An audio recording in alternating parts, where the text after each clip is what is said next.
নমস্কার বন্ধুরা, food lovers point চ্যানেলে আপনাদের স্বাগত। আমার আজকের রেসিপি বেসনের চিলা। এটা ব্রেকফাস্ট, ডিনার সবসময় খাওয়া যেতে পারে।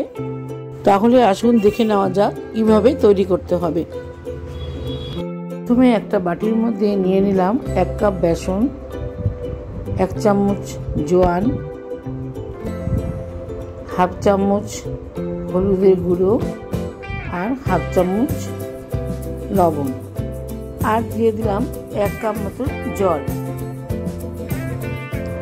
এবার এগুলোকে ভালো করে মিশিয়ে নিয়ে একটা ব্যাটার তৈরি করে নিতে লাগবে। দেখতে হবে খুব পাতলাও না আবার খুব ভারীও না হয়। এবার এটাকে আধ ঘন্টার জন্য রেস্টে রেখে আধ ঘন্টা পর ঢাকনা খুলে এটাকে একটু হাতা দিয়ে ভালো করে ফাটিয়ে নিতে লাগবে।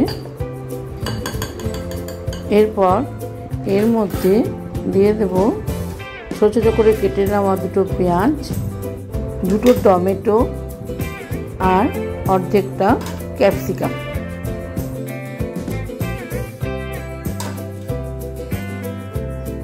আর দিয়ে দেব ঝিঝি করে কেটে নেওয়া 1 ইঞ্চি মতন আদা আর 4টে কাঁচা লঙ্কা। এবার এগুলোকে ভালো করে মিশিয়ে নেব।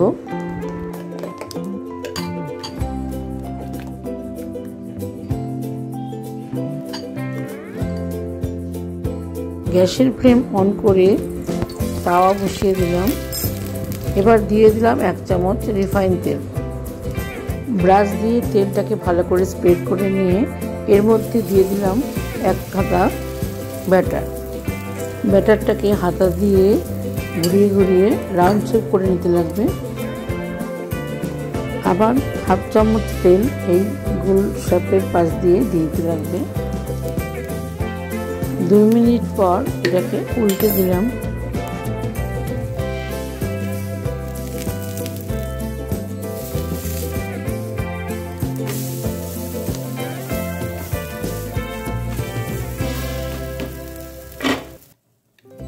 উল্টে দেওয়ার পর আবার একটু তেল দিয়ে দিলাম। এবার 1 মিনিট ধরে এটাকে উল্টে পাল্টে ভালো করে ভেজে নিতে লাগবে। তাহলেই আমাদের হয়ে যাবে আজকে বেসনের চিলা।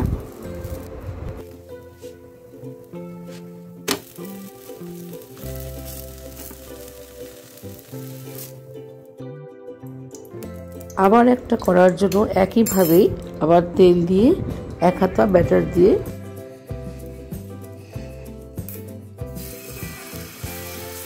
আমাদের বেসনের চিলা একেবারে রেডি। আমার রেসিপিটি যদি আপনাদের ভালো লেগে থাকে তাহলে রেসিপিটিকে লাইক করুন, শেয়ার করুন আর চ্যানেলটিকে সাবস্ক্রাইব করতে ভুলবেন না। তাহলে আবার কোনো নতুন রেসিপি নিয়ে আপনাদের কাছে চলে আসব। আজকের মতন এখানেই শেষ করছি। ধন্যবাদ।